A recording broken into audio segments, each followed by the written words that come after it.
Hello and welcome back. In this session, we're going to talk about report types. There are two types of reports in Salesforce. There are standard reports, which come out of the box with your Salesforce org, and this should be used if they meet your reporting requirements. Examples of these are accounts and contacts, opportunities, and cases. And then we have custom reports, which we can use to extend the reporting functionality of Salesforce, and they're used for a couple of reasons. One is when you need to report on a record without a relationship, rather than just with a relationship. So for example, contacts without accounts.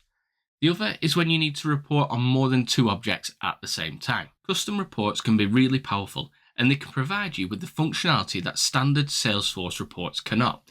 For example, you can easily configure the layout and fields on the report by default. You can add fields from related objects. You can control the default columns on the report, and you can report on more than two objects. It's definitely worth remembering that the maximum number of rows that you can have on a report is 2,000. Remember that. If you want to report on more than 2,000 rows of data, then you'll need to export that report. But let's create a custom report together so we can see how all this works. So we're going to head into Salesforce. Here we are in Salesforce, and we're going to head into Setup. Then in the quick find search bar, we're going to type in report type. And you can see we'll just open up report types. Now we're going to start with the account as the primary object. So we just need to click new report type. So the primary object is going to be an account. Then for the record type label, we're just going to call this full account view. The report type name will automatically be created, and for the description, we're just going to put full account view. And then for storing category, we're going to put accounts and contacts. So this relates to which category that the report's going to be classed as. And then deployment status, we're going to leave this as in development. If we set it as deployed, it would mean that all users will be able to create a report from this report type. We'll then hit next. Now is where we need to choose what objects we want to include, and we can add up to 4 objects as long as they have a parent-child relationship.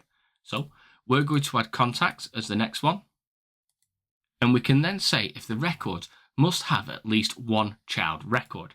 In our case, that would mean Salesforce should only show us accounts that have contacts, or we could set it up so that accounts are shown that do and do not have contacts, and we'll go with the latter option. Then we can add another object. So in this case, we'll add cases.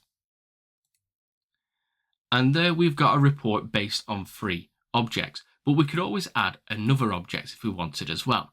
So as you can see, this can be pretty powerful. You can add quite a number of objects in here. We're then going to hit save, and that's going to save our report type. And then we're going to hit edit layout here.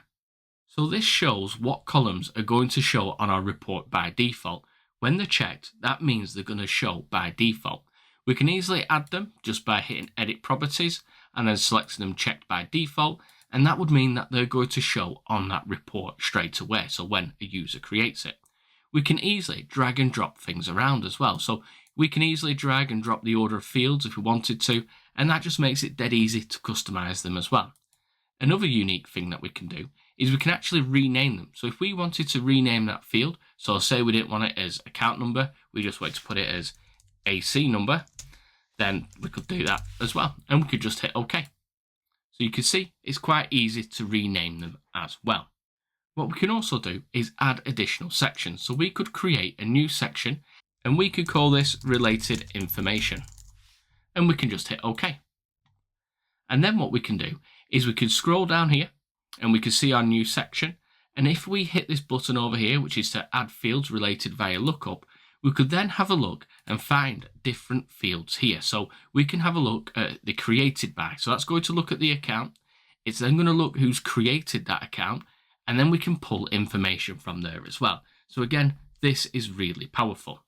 Now, there's quite a bit that we've covered there, and it might feel a little overwhelming. But don't worry, you're not going to need to know the intricacies of custom report types for your certification exam. You just need to know what they are and what they can be used for. I just wanted to show you just so you can see a bit more about them.